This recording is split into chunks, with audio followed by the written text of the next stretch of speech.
The Week in Art is sponsored by Christie's. Visit christies.com to find out more about the world's leading auction house since 1766.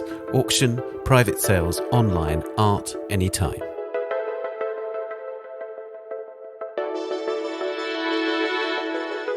Hello, it's The Week in Art. I'm Ben Luke. This week, the objects at the heart of Charles III's coronation, plus Karl Lagerfeld at the Met and the British artist Marlene Smith.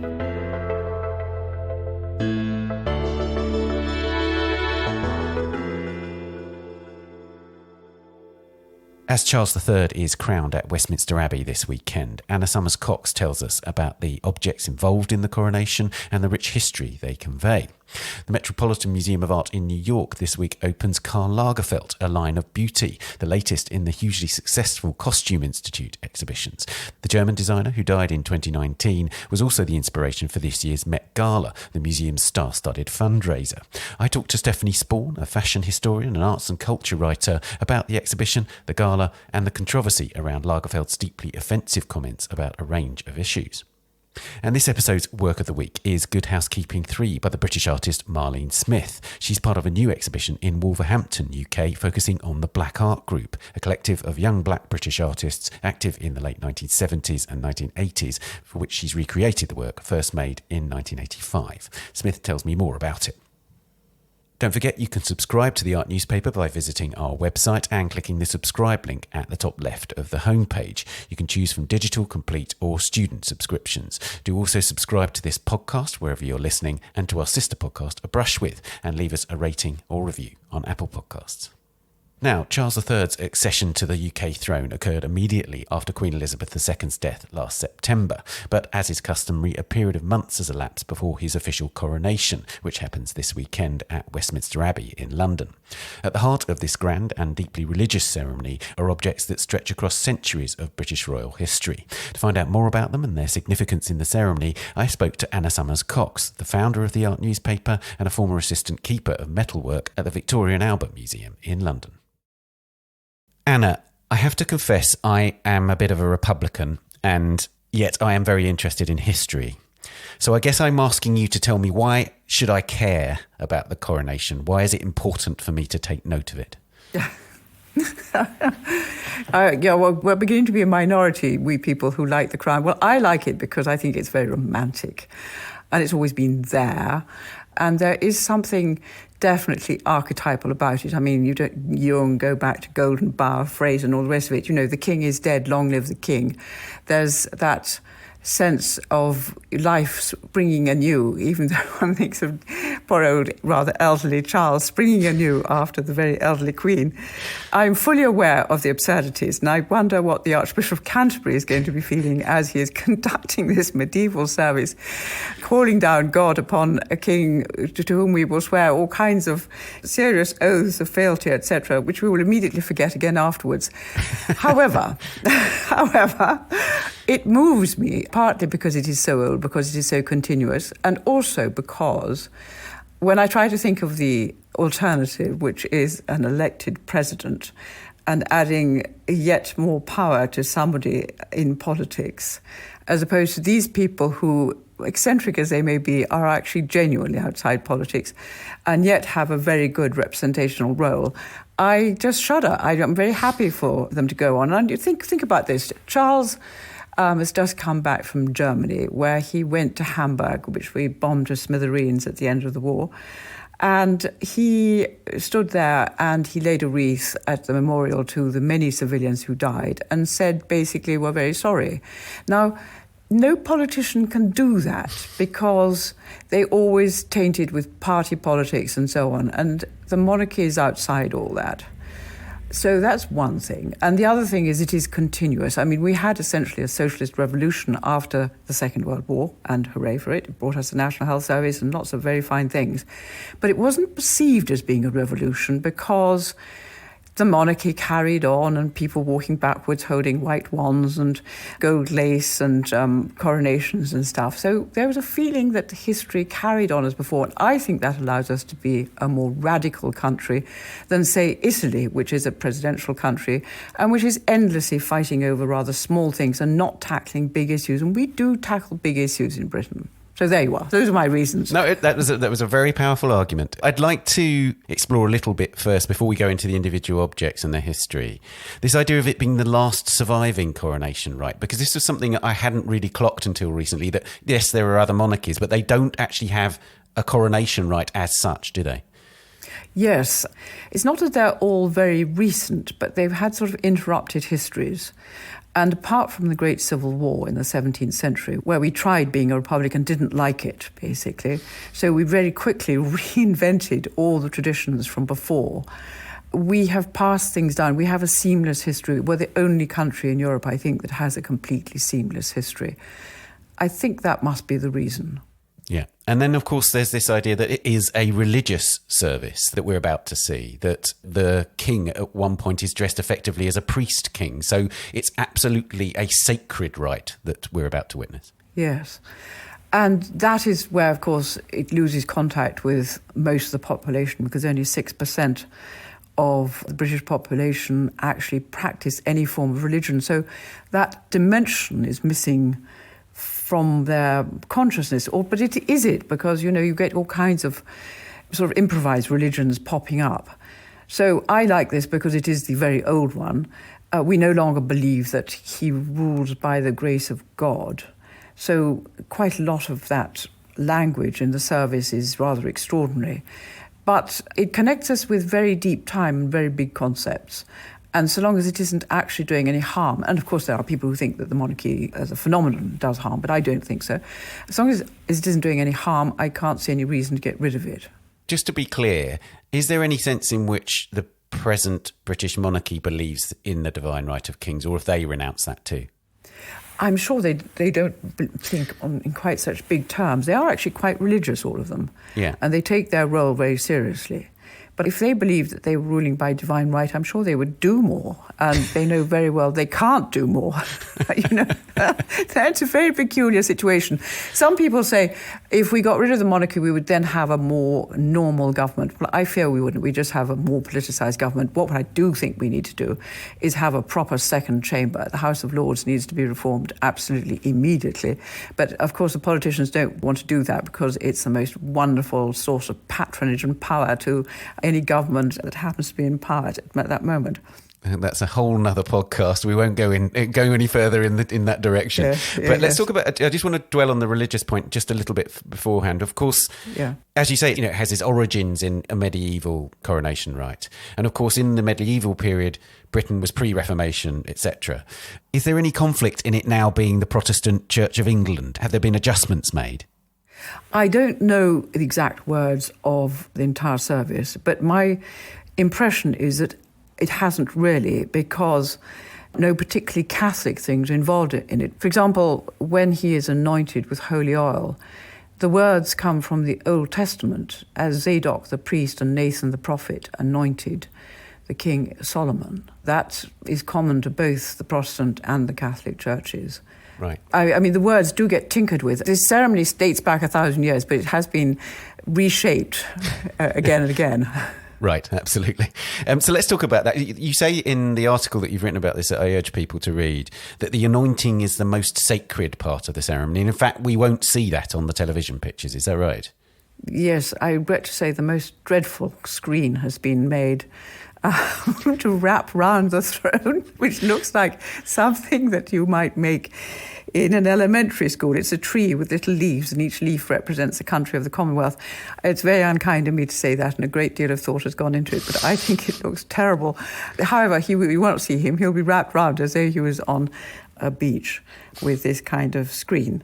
But why is it so sacred? Well, yes, because it does hark right back to the Old Testament. And of course, there's this absolutely wonderful anthem by Handel, one of his great, great pieces of music that we'll hear. I mean, the ceremony, whether you're a monarchist or not, watch it and listen to it. It might be the last one. The music is going to be fabulous.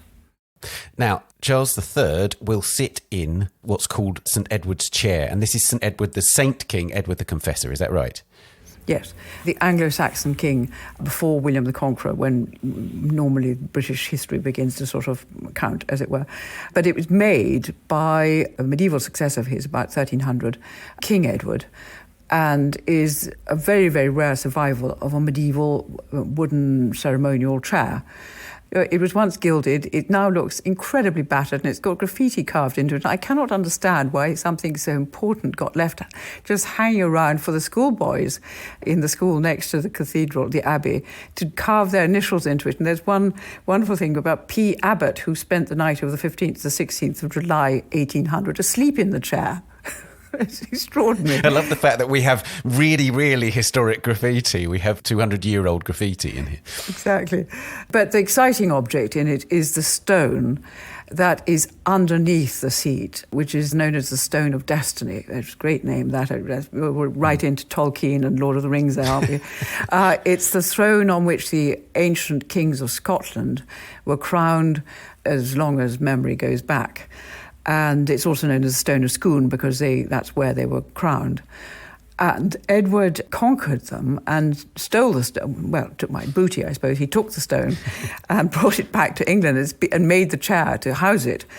So we had it until 1996, when the Prime Minister, John Major, got rather worried about the Scots nationalists and thought that if he sent the Stone of Scone back up to Scotland, that they would be happy. They weren't happy, as we know. But they're being kind enough to lend it back for the coronation.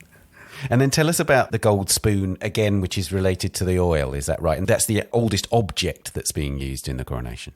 Yes, it's a 12th century spoon, solid gold.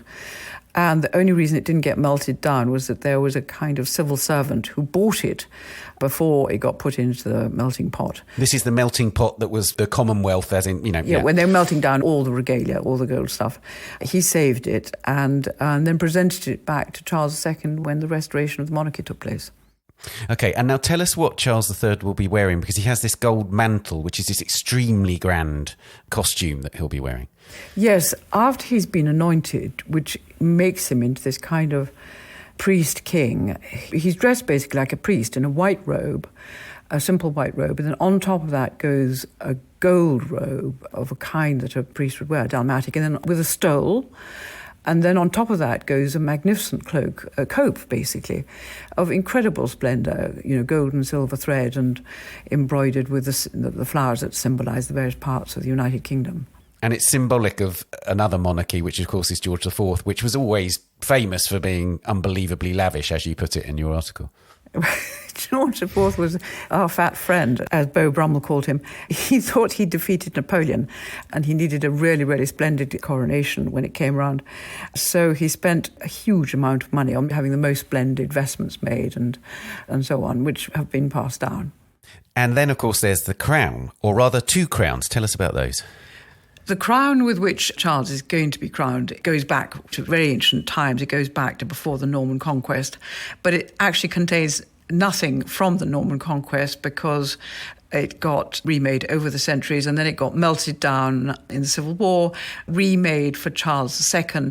And what we're looking at is basically the frame of Charles II's crown, but reset with stones at various points because very economically they used to halve the stones in the past and then take them out again. These crowns are a bit like sort of Shinto temples because they've got the same name, but they keep being remade. But the magic transfers from object to object as it gets remade. Right. I mean, that crown absolutely looks like a kind of cartoon crown almost. If you said to somebody, draw a crown, that's what they draw, isn't it? You know what I mean? That's it, with the arches on top. But the arches are very important because what that means is that you're not subordinate to anybody. You don't have an emperor above you or anything like that. So that's that. And it's got all its jewels set in it. And I'm sure they've adjusted the size. But it does actually have some, speaking as a former metalwork expert, it's got some quite interesting 17th century enamelling left in the settings or around the settings. And then there's the other crown, which is the imperial state crown, which the king wears afterwards, and it's one he's going to wear when he's on the balcony. Now, that's got nothing to do with the empire. It's got to do with this fact of not being subordinate to anybody else, and dates back to Henry VIII, who basically said to the Pope, don't want to have anything more to do with you. Holy Roman Emperor already didn't have anything to do with him.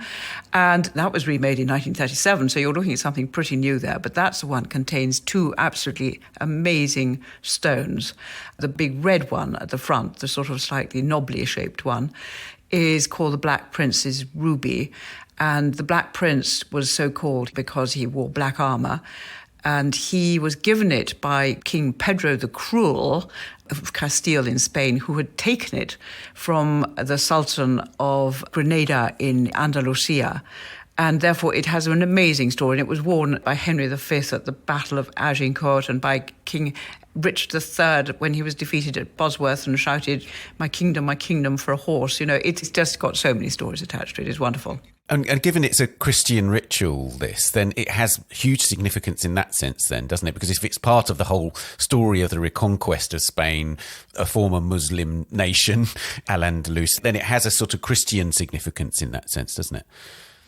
Well, I don't think, because by the time it got to the Black Prince, it was just a bit of very expensive stuff that he had got. I mean, He was at 2 steps from, I don't think we can take that back into sort of colonial history or Islamic oppression or anything like that. I really think in that case we can't. The blue stone up in the cross belonged to St. Edward and was in his tomb, and then they opened it and they took it out and included it in the various crowns, and then it got given sort of modern faceting. But that is both a relic because it belonged to a saint and also the oldest of the crown jewels that is being worn. So those are the kind of key objects and items of the festivities, as it were. Which part are you looking forward to the most of all of this? Is it the music? Is it the solemnity of Handel that will take your breath away the most? Or is it the whole thing that will move you? I think it's partly going to be how it's been composed. The fact that, for example, of the 2,000 guests, more than a quarter will be actually real people who have set up community projects in remote parts of Britain.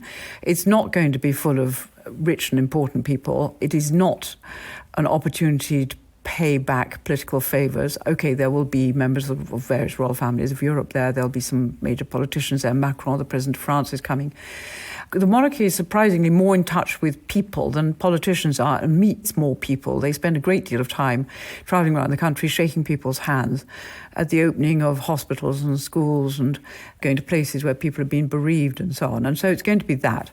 The music is going to be absolutely wonderful. The hats will be interesting. And I'm an absolute sucker for men in uniform. There are going to be plenty of those. Okay, I wanted to ask you lastly, in keeping with that idea of a sort of modern idea of monarchy, of people being represented, the general public, as it were, being represented at the ceremony, the commemoration of the coronation through artworks, it seems to me, is equally very complicated now in a way that it perhaps wasn't at the coronation of Queen Elizabeth II. What do you think about an appropriate kind of artistic response to the coronation? Very ancient tradition doesn't usually generate very good art because I think perhaps the ideas and the feelings of very ancient institutions don't splice into modern ideas about art. I mean, there are exceptions, of course, aren't there? There are the Matisse windows in a church in France. And in Vence, yeah. Yes, Vence. But generally speaking, people fiddle around with either with old design and make it worse, or else come up with something completely childish, as I regret to say, the screen that's going to be wrapped around the king while he's being anointed. So I don't, unfortunately, expect much great art to come out of this, modern art. But the thing itself, if one were to just look at it as an event, is going to be an absolutely amazing artwork.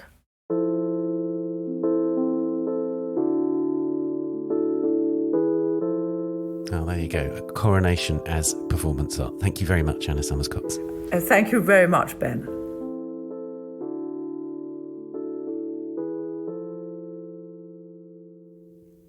You can read Anna's article on the coronation alongside a wealth of other articles about the event at theartnewspaper.com or on our app for iOS and Android. Coming up, Karl Lagerfeld in New York and Marlene Smith in Wolverhampton. But first, here's this week's news bulletin. A Vermeer painting at the Metropolitan Museum of Art has long been known to hide an image of a man, which was painted over by Vermeer. Now, new investigations have revealed that the hidden figure appears to be an artist wielding a paintbrush in front of an easel, and it's probably a self-portrait. The discovery was made when the picture, called A Maid Asleep, was recently subjected to detailed, non-invasive research by the conservator Dorothy Mann and her colleagues at the Met. The art newspaper's Martin Bailey also suggests that A Maid Asleep may relate to a slightly earlier painting by Vermeer's contemporary contemporary Nicholas Mies, which includes the small figure of an artist at his easel reflected in a mirror. Identifying the hidden man as an artist may tell us more about the meaning of the picture. The sleeping woman may not be a maid, but a model exhausted by posing. Officials at the Kunsthistorisches Museum in Vienna are in talks to loan 2 fragments of the Parthenon marbles to Greece, putting more pressure on the British Museum to reconsider its position on its Parthenon collection. In a press conference held earlier this week, the Austrian Foreign Minister Alexander Schallenberg confirmed that technical discussions are taking place between the museum and the Acropolis Museum in Athens on mutual loans of the Parthenon frieze. The Greek Minister of Foreign Affairs, Nikos Dendias, responded that the gesture will create a momentum that could be used in the Greek government's discussions with the British Museum. Dendias also referred to other institutions that have returned Parthenon fragments in Palermo, Sicily, and the Vatican. And finally, Comedian, the sculpture by the Italian conceptual artist Maurizio Catalan that consists of a banana affixed to the gallery wall with duct tape, which caused a sensation in Miami in 2019, is back in the news. An art student from Seoul National University, who was last week visiting the Catalan exhibition at Seoul's Leum Museum of Art, removed the banana from the wall, ate it, and then taped the peel back to the wall. The student, later identified as No Hoon Soo, told the Korean broadcaster KBS that damaging a work of modern art could also be interpreted as a kind of artwork. Catalan responded to the incident by saying that No's gesture was no problem. You can hear more about Catalan and the work Comedian on our podcast from 13th of December 2019 and read these stories and much more on the website or the app. We'll be back after this. The Week in Art is sponsored by Christie's. 2023 marks the 50th anniversary of Pablo Picasso's death. This May, Christie's New York will commemorate one of history's most influential artists and his enduring legacy during its 20th 21st century auction series with several masterworks, among them the captivating La Lésienne, Lee Miller, a 1911 Cubist still life of Cafetière, Tasse et Pipe, and an iconic portrait of Picasso's lover and muse Marie-Thérèse Walter. Explore these highlights, browse Christie's related sales, and learn more about the life and work of this important 20th century figure on christies.com. Welcome back. Now, at the Metropolitan Museum of Art in New York from Friday is Karl Lagerfeld, A Line of Beauty, the Costume Institute's Spring 2023 exhibition. It features more than 150 pieces alongside sketches and works of art that relate to the German designer's inspirations and preoccupations, and it identifies several dualities in his stylistic vocabulary that were expressed in his fashions from the 1950s to his final collection in 2019. Lagerfeld was also the theme for the Met Gala, the glitzy annual fundraising benefit for the museum, attended by countless stars from fellow fashion designers and artists to movie stars, influencers and celebrities. But controversy has surrounded the Met's decision to celebrate Lagerfeld when, in the latter years of his life, he made comments that were Islamophobic, anti-same-sex marriage, body-shaming and scornful of the Me Too movement. I spoke to Stephanie Sporn, an arts and culture writer and fashion historian, about the show, the gala and the scandal. Stephanie, this is an art and museums and heritage podcast, so there may be people listening to this who, like me, don't really know that much about Karl Lagerfeld. Can you just begin with introducing him? Who was he? Sure. So Karl Lagerfeld was a German fashion designer who died in 2019 and left one of the most important legacies in fashion history and art history behind. He was perhaps most known for his work at Chanel, which he joined in 1983, but he got his footing in the 50s. His career spans 6 decades. Patou and Balmain, which major couturiers at the time. Then he worked for Fendi pretty much until he died, as well as Chloe, and he had an eponymous label as well. So he really touched so many different designers during his lifetime, and I think remains largely known not just for his contributions in terms of design there, but also for having this sort of mythical persona. I mean, I think that people would recognize him, his suits and his starched collars and his sunglasses and fingerless gloves, perhaps even more than they could recall some of his most famous Chanel designs. And we'll return to the persona a bit later as well. But I wanted to focus first on his designs and also just to acknowledge this sort of curious relationship that he has with art. Because on the one hand, I know there's a very knowing quote at the start of the Metropolitan Museum show, which is that fashion doesn't belong in a museum. So he's sort of conscious of his place in the fashion world, and sort of almost contradictory in terms of the art of what he does, right? Yes. I mean, I think this also plays into the idea of his persona. You know, he was famous and notoriously a provocateur, said, you know, many controversial things. I mean, to fashion historians, the art versus fashion debate, especially in a museum, is sort of the ultimate place to provoke. So, yes, that quote was said, but I think a lot of his work contradicts that sentiment. So, I mean, he grew up sketching, which is a key premise of this show, that he's an artist in his own right because of the quality of his sketches. I should also mention that in this day and age, it's really rare for the modern couturier to still be sketching their own designs. So that is a competitive differentiator of sorts. But he grew up sketching. He had also said on numerous occasions that he learned more from visiting museums than going to school. So I think he could just be the product of a generation where fashion really was not for the art museums. And I think that's very much changed. But, you know, he was a huge, significant fine art and book collector and decorative arts collector. So I think that could just be more the product of this generational gap between what really deserves to be in a museum. Right.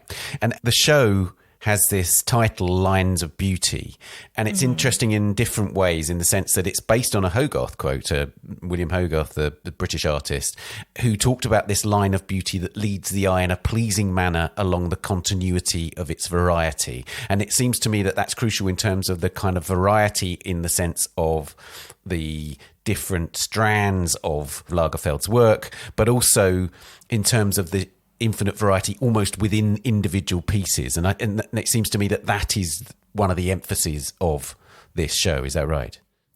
Yes. I mean, one thing from a fashion historian standpoint, Andrew Bolton has really made himself one of the most reputable, knowledgeable curators of all time, because rather than just do a traditional, you know, monolithic monographic show, he adds these conceptual frameworks to give these shows these unique structures. And in this case, yes, William Hogarth, who has his analysis of beauty, line of beauty plate very early when you enter the exhibition to sort of provide that framework.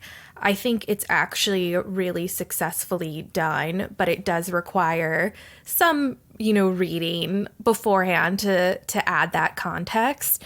So essentially, Hogarth was writing about the serpentine versus the straight line, the serpentine being this active, beautiful line, the straight being more inactive and even at times, as Andrew had said, dead. But Andrew believes that both of these lines held incredible significance and value and beauty to Lagerfeld.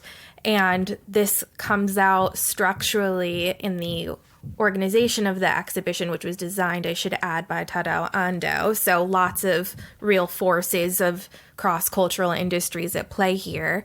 But the bulk of the exhibition is laid out in 9 different galleries playing on this idea of dichotomies in Lagerfeld's work. So that can range from as obvious as masculine and feminine to historical references versus futuristic references to sculpture versus ornamentation. And then in the middle of these galleries is what they call this curatorial explosion. It's the convergence of the two lines of a garment that really showcases, I guess, the best of both worlds. both of Hogarth's lines, as you could say, because it was also very known that Lagerfeld took inspiration from everywhere. Right. And that's really writ large in terms of his art history references, isn't it? Because on the one hand, he's drawing on a very deep art history going right back into the Romantic period and the classical periods. So you have people like Franz Xaver Winterhalter, the German artist, known for these extraordinary, ornate frocks that were in his work, and this very sort of clean and crisp depiction of them, and these sort of leading sort of aristocratic figures and royal figures. And then on the other hand, he's also referring to Sonia Delaunay and to Le Corbusier. And so you have these sort of archly modern and then about as florid and floral references from art history coming together in this same show. Yes. So I would say there are references throughout, even if they're not explicitly called out on a label where you see the influential artwork. There are many, many references that can be inherently absorbed. However, the show does a very good job at connecting the dots. And most of the examples come through in the two galleries about ornament versus sculpture and figuration versus abstraction. However, the Winterhalter example was one of my favorites because I believe that was in spring-summer 1995. Haute Couture was the wedding dress, inspired by his painting of Empress Eugenie surrounded by her ladies in waiting. And a fun fact that I learned from a friend who was working on the exhibition was that when this design debuted on the runway, the bride was actually flanked by two bridesmaids in pink and blue as a further reference to this painting. So there was a reference almost to the theatre of the painting as well as to the kind of forms of the painting, if you like. Yes.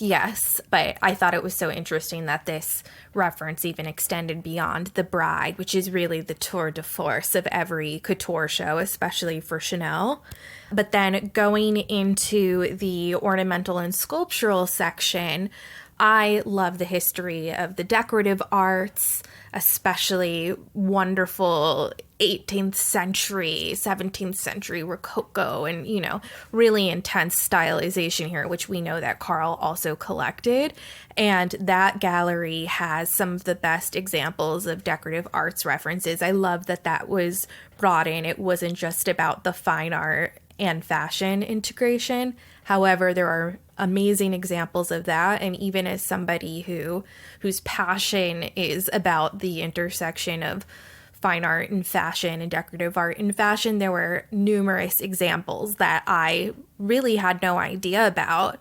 Especially in that figurative and abstraction section, there was this gorgeous dress inspired by Maurice Duny, which was for Chloe, and also kind of amazing that these artistic references were not just Chanel, they were happening at Fendi, at Chloe. Sometimes you would see an artist like Sonia Delaunay explored in the language of the design house of Chloe versus Chanel, and seeing how that plays out was really interesting. There's also Aubrey Beardsley, the English illustrator.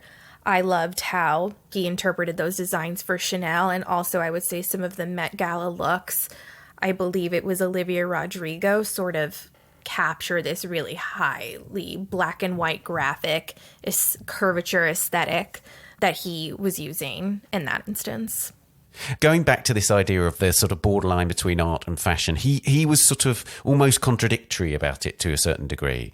So he said art is art, fashion is fashion, so clearly making a distinction. Do you think the Met is agreeing with him that art is art and fashion is fashion, or is it sort of really making the claim for him as an artist with a capital A? I think that they're doing their job of putting his exact words on it, but I do think the intention is to basically say, but really, this is obviously art. I mean, I personally, when you're working at the couture level with these different ateliers the skill set of the craftsmanship is just the apex of fashion. It's undeniable that it's art. And, in fact, the famous Chanel Métier d'Art shows, which were staged and continue to be staged in these different cities around the world, Lagerfeld introduced that roughly, I want to say, in 2001. So he clearly had such respect for these different craftsmen, craftswomen. I just think it kind of comes down to a matter of semantics and historical precedent. I personally think the Met is one of the key players in leading this argument that fashion really is art. Of course, the semantics of fashion versus dress versus costume is another conversation entirely, but I think that there's a power in showcasing these designs on a mannequin with the right lighting, with conservation, and really being able to view them up close. I think that actually the Lagerfeld show does a phenomenal job at really conveying that. The garment speaks for themselves. Right. Let's talk about the Met Gala. You mentioned it a bit earlier on. I know it's very difficult to condense all of the events of that evening into a soundbite for us, but tell us, there's a very nice thing that you say at the start of your piece online for the art newspaper, which I urge people to read, in which you say that in previous years, effectively, they've been quite difficult to interpret themes, but Lagerfeld is like a bounty for the guests for the Met Gala, right? So, yes, I think that one of the most fun parts of the Met Gala is just figuring out what the heck these celebrities are going to wear, how they interpret the theme. I think in years past, which I do mention in the piece specifically with Rei Kawakubo, who was the last single designer show that the Costume Institute did, it was in 2017.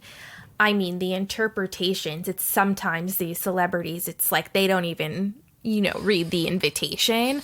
I always, the purist fashion historian side of me, always appreciates the celebrities, or really the designers who are creating these, who know their fashion history, their art history, know these references, and you can really see that extra time and attention was given to the final product.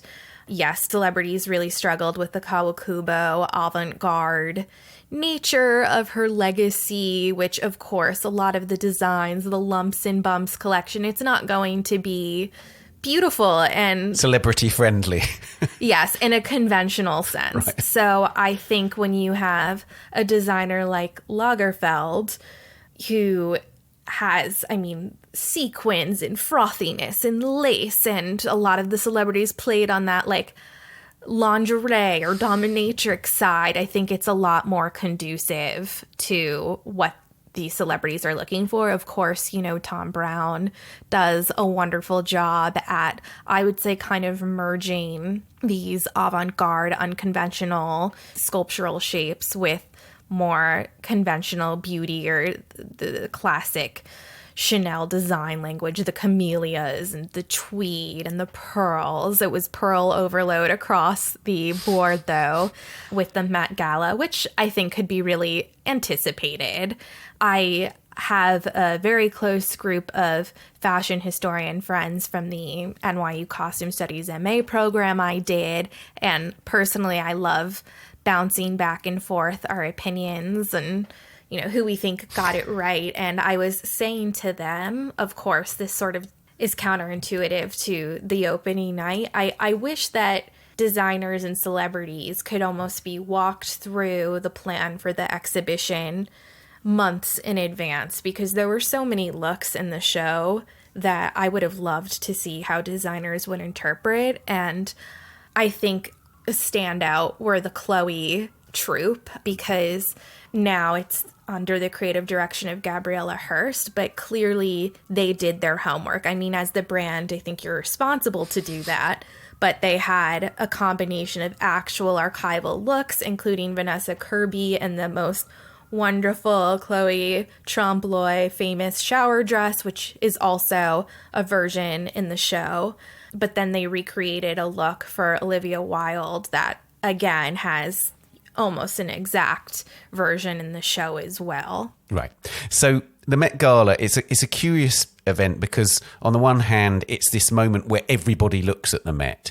It's obviously a massive cash cow for the Met too. It's an important fundraising event. Is there something meaningful to it? I mean, it sounds like it is meaningful in terms of fashion, in terms of the fact that there are people actually doing things within the design field that are important in terms of statements, in terms of the artistry of what they're doing. So it is a cultural event as well as a kind of frothy celebrity thing. Yes, it's definitely become the cultural event of the season. I think that there's a lot of critique about the excess that goes into this show and the expenditure on dresses and the jewelry. I mean, millions and millions worth of diamonds. You know, it is very showy. I think that at the end of the day, this gala has helped put the Met and the Costume Institute on the map. I think that a lot of people forget that really this is a fundraising effort, and the amount of money required to conserve fashion and material items in general, I think people lose sight of that. It's really hard to conserve fashion. It's the inherent nature of the medium, the fact that so many of these garments were actually worn by people, and then you're dealing with bodily fluids and sweat and what those do over time. And then, I mean, the dyes that were used, the conservation is a whole other component, but I do think that that needs to be spoken about because, you know, this is the reason why like auction houses don't have real dress departments. It's because it's really hard to conserve. It's really hard to display. So a lot of sense, it's not as practical. So let's address the elephant in the room then. There's been a lot of controversy about this show being put on because of some of the statements made by Lagerfeld, which are frankly odious, lots of these statements made not long before he died, particularly relating to refugees and so on. I'm interested in what you think about that because there's a lot of debate about historic figures and their attitude at the moment, but he's a relatively recently living figure who made statements that are deeply offensive. The fashion world, it seems to me, has a bit of a habit of ignoring these things or trying to find ways to avoid them. What did you make of this, and has the Met addressed it at all? Yes, so this is definitely an issue. I think not just with the Met, but in the larger sphere of fashion history. And I think that I personally don't know if I have the perfect solution for essentially evaluating these designers' legacies and separating the man from their designs, which is essentially what the Met has been trying to do. It's not really addressed in the show whatsoever. At the press preview, I think the closest acknowledgement was Andrew Bolton calling some of Lagerfeld's words fearsome, but that the goal of the show was really to focus more on his sketches, his creative output than the man he is. That being said, the celebrities all acknowledge, and Bolton acknowledged, and Carla Bruni, who spoke at the press preview, was at the Met Gala, you know, acknowledged his sharp wit and humor.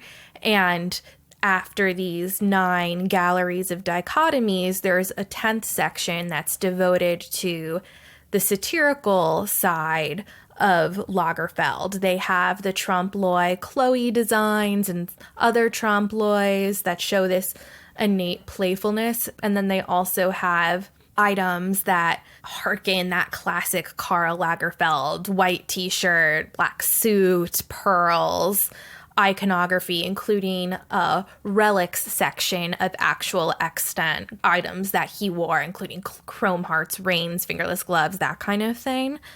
So there is this acknowledgement of persona, of this Warholian likeness that is so popular. You know, it's perfect kind of t-shirt fodder, which you see these H&M shirts and collaborative pieces that he had designed with them.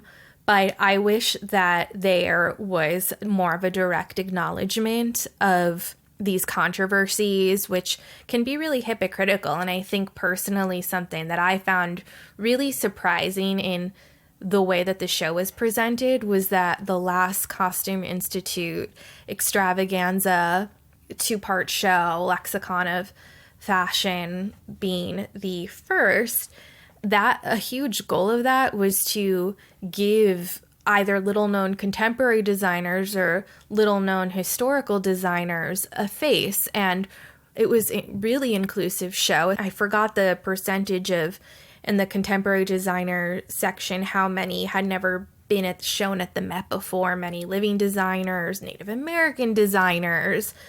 And then in the American wing, in the period rooms, there were stories of, say, Black designers whose designs were really not known today, but the amazing work that they were doing. And there's an acknowledgement in these period rooms of how many of the owners were slave owners and very complex American history. But I thought that it really was a progressive start in line with all the Met's other efforts to acknowledge, say that artifacts were seized, not necessarily under ethical terms at the museum's inception, and kind of righting these wrongs. So to not even acknowledge Lagerfeld's controversies in, say, the museum exhibition itself, I feel like it was a missed opportunity. And now you see this onslaught of publications, of websites kind of pointing the finger and being like,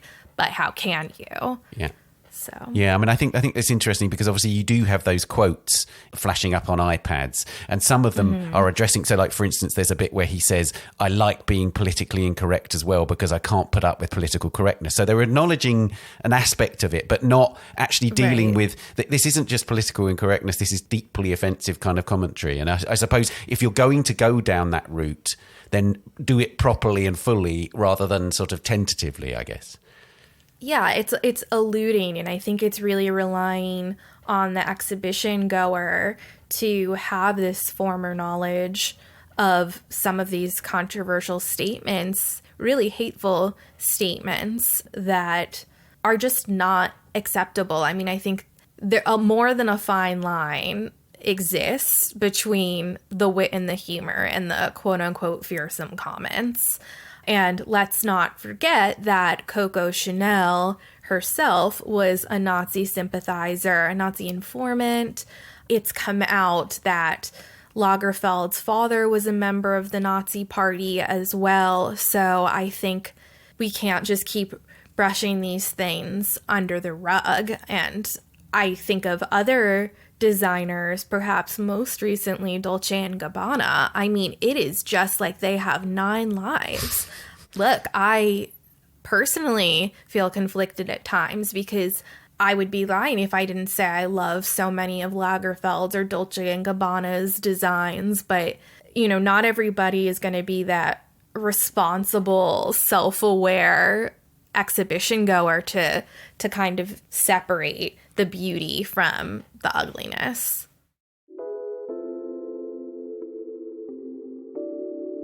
Well, Stephanie, thank you so much for joining us. Thank you.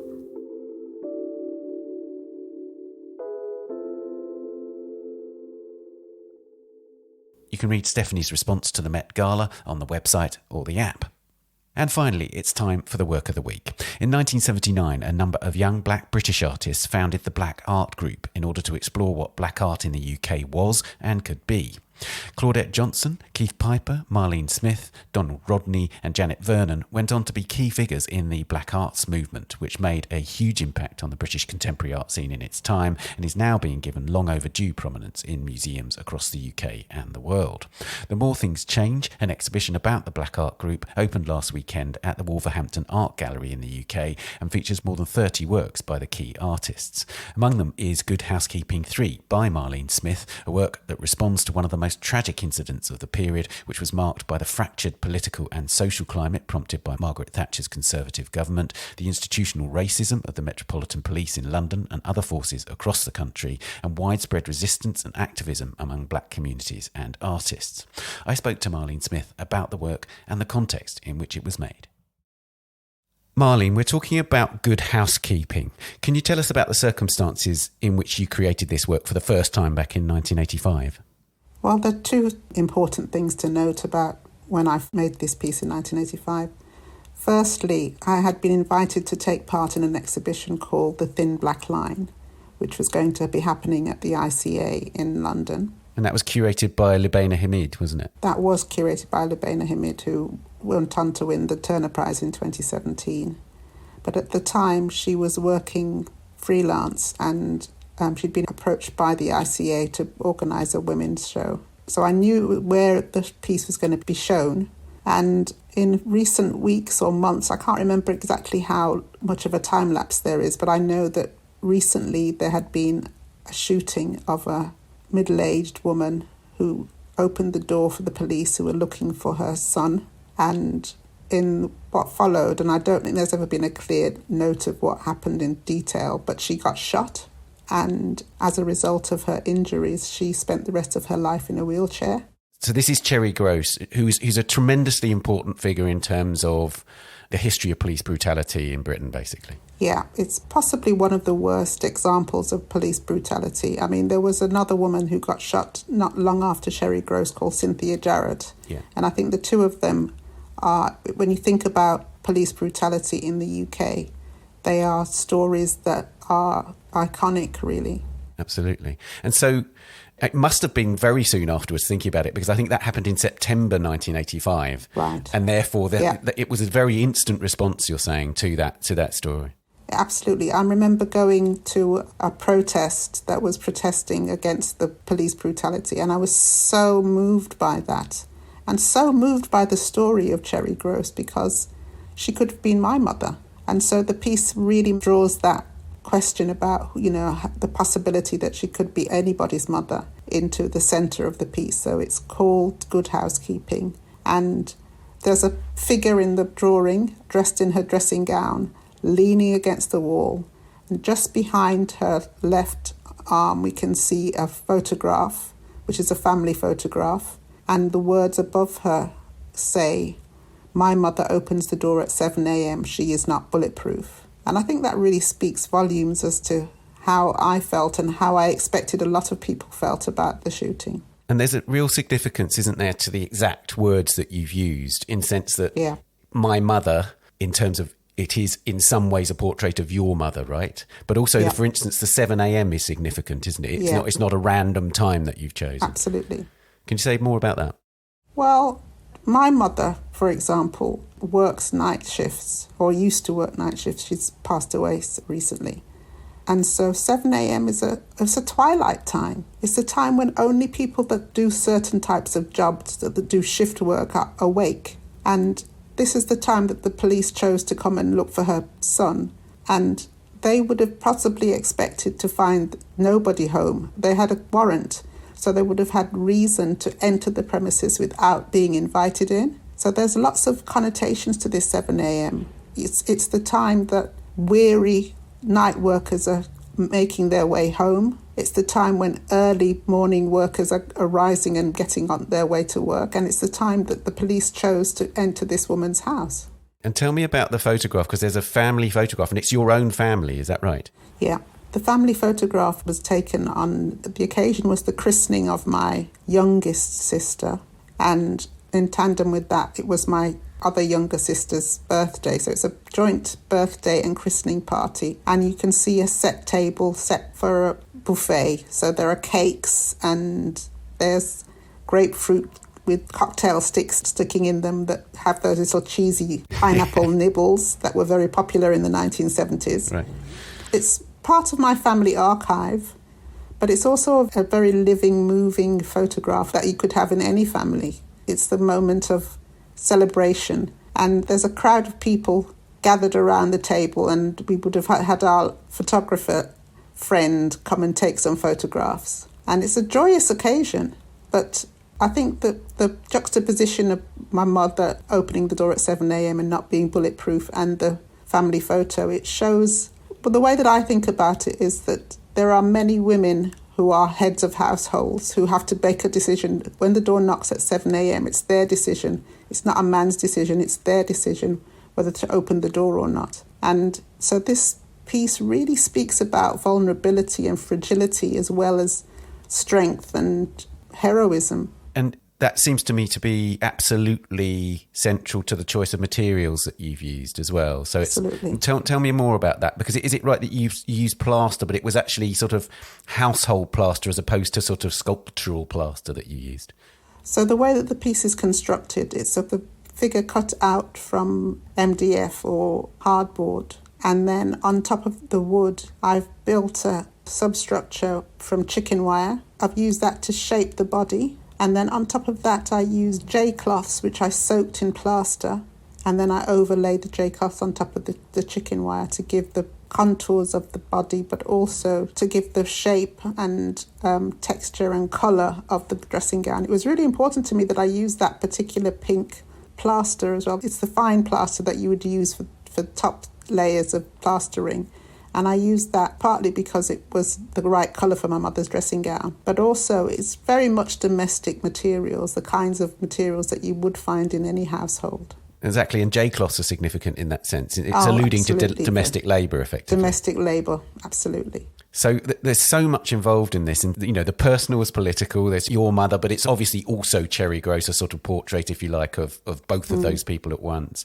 But also, as well as being part of the Blk Art Group, you were involved in the sort of feminist discussions that were happening at that time, weren't you? Absolutely. Can you say more about how you balance those two concerns? Because I know there was concern in both feminism and in the Black Justice movement about intersectionality, and it seems absurd now to think that. But is it right that there were disputes and debates about sharing concerns within, single communities? Yes, there were. I mean, during the 1980s, I had lots of different discussions with my fellow activists, if you like. And it does seem ridiculous now because we have intersectionality now, but we didn't have the term intersectionality in the 1980s. And there were some eyebrows raised and there was some muttering about dividing the struggle. That was the term that was used. Right. That if you went off and organised groups and discussions and events and activities just for black women, that you were somehow dividing, taking away from the larger human rights struggle that black people were engaged in. But obviously, we can see now that is just a mistake. But at the time, it was quite difficult. I was part of the Blk Art Group during the time that I showed my work at the ICA. And I think there was a feeling that somehow, once we got started working together as women, we would no longer have time to devote our energies towards the wider struggle. But that obviously isn't true. I'd really like to explore the context in which you made it in terms of that movement. You were 21 when you made this work and you were 18 when you joined the group and founded the group and so on. So tell me about that, because you hadn't even started your foundation course, is that right, when you were suddenly involved in this really important British art movement? I don't really know what to say about that, because even myself, when I look back to that time, I'm astounded at the amount of work that we were doing and just the audacity of the group. But yes, it's true that when I very first started to work with the Blk Art Group, I was just 18, not even 18. I met them in the May or June of 1982, and I was going to turn 18 in the August. And I had just got my place on a foundation course in Birmingham. So I'd already made the decision that I wanted to at least find out if there was a possibility of being an artist. So I decided to go and do the foundation course. And I got an invitation to go to the opening of a show called The Pan-African Connection. And when I went there, I met Keith Piper, who was a member of the group, and he recruited me, as that's the word I would use, because we had a conversation which lasted for the whole of the launch of that show. And at the end of the show, we swapped addresses, and he invited me to the next group meeting of the Blk Art Group, and I got involved with that. So I was just turning 18. As part of my A-level, we had to do an independent bit of research, and I had chosen to write my dissertation on black artists because I wanted to find some. And what really stands out for me now and looking back is that my tutors at school were really worried for me that I wouldn't find any black artists. They didn't know of any themselves. So they were really worried that I wouldn't have any material. But I was lucky. I went to the library at Birmingham Public Libraries. I always have to give credit to librarians. I think they're wonderful people, because they were able to point me towards books and articles on microfiche. Remember microfiche? So books and articles that were written, but it wasn't about black artists in Britain, it was about black artists in America, because their black art movement really had started 10 or maybe even 20 years before us. So they had the longevity, and these books were relatively new, whereas I couldn't find any books or even articles about black artists in Britain, but I could find some about American artists. So that was my saving grace, really. But yes, I was 21 when Lubaina Himid invited me to show at the ICA, and I remember being really, really nervous, but also incredibly excited about this possibility. But the reason that we were working at and doing all this activity at such a young age was because it was such a difficult period of time to be black in the UK. And it felt urgent, it felt necessary to make this work. And so it was good to be with a group of like-minded young people who had very similar backgrounds to me, so that we could work together to just air our concerns, really. There's this wonderful story about how you made this work for the first time, talking about that sort of camaraderie amongst you and your fellow artists, and also about the nervousness that you've just alluded to. Is it right you were too nervous to write the text on the wall the first time? Absolutely. On the day that the work was being collected, the driver and his assistant from the ICA turned up to collect the work, and I was still umming and ahhing about whether I'd got the face right. I was still nervous about whether it was finished or not. And then when I got to the gallery, I put the piece in place, and I knew that I wanted the words above the figure. But I was so nervous, I was shaking like a leaf. And so it was Shutaba Biswas, actually, who's still working and making brilliant art. Wonderful artist, yeah. She's a wonderful artist. And she volunteered to write the words up on the wall for me, because I just couldn't do it. So it was her that we have to thank for the writing. But this time round, I didn't have those nerves, so that was better. Great. So this is actually the third version, is it right, of the work? This is the third piece of work that I've made called Good Housekeeping. At the ICA, as well as the gallery, Concourse Gallery, which is where the Thin Black Line was, we also used the stairwell. And I had a piece of work in the stairwell that was called Good Housekeeping II, which was taken from the magazine Good Housekeeping.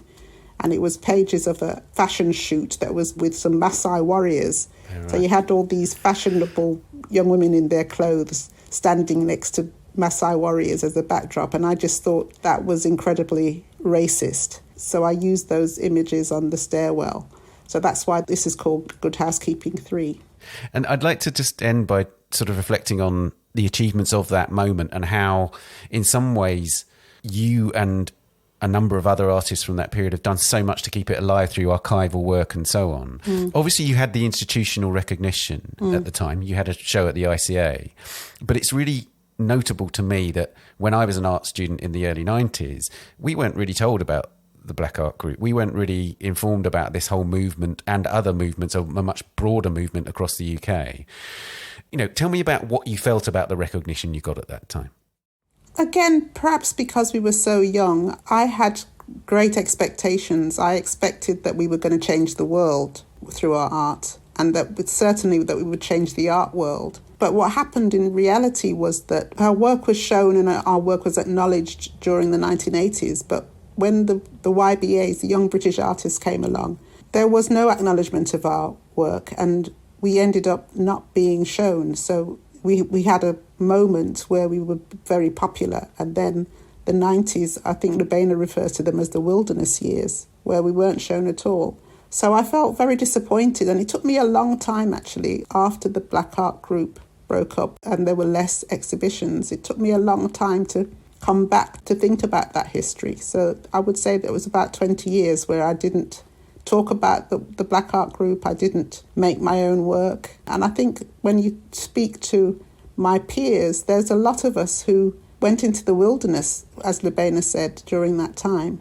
It wasn't until 2011 that I, with my colleagues Claudette Johnson and Keith Piper, set up the Blk Art Group Research Project. And we made a commitment then that we would make sure that the history of the Blk Art Group and the Black Art movement was accessible to new generations. Because, like I said, when I was 18, my tutors didn't know anything about black artists. They didn't know of any. And I just didn't want it to be the same for my daughter's generation.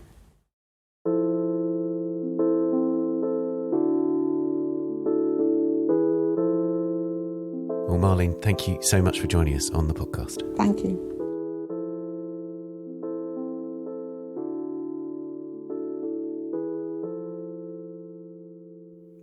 The More Things Change is at the Wolverhampton Art Gallery in the UK until the 9th of July. And that's it for this episode. You can find us on Twitter at Tan Audio and on Facebook and Instagram, of course. The Week in Art is produced by Amy Dawson, Julia Michalska and David Clack. And David's also the editor and sound designer. Thanks also to Daniela Hathaway and to our guests, Anna, Stephanie and Marlene.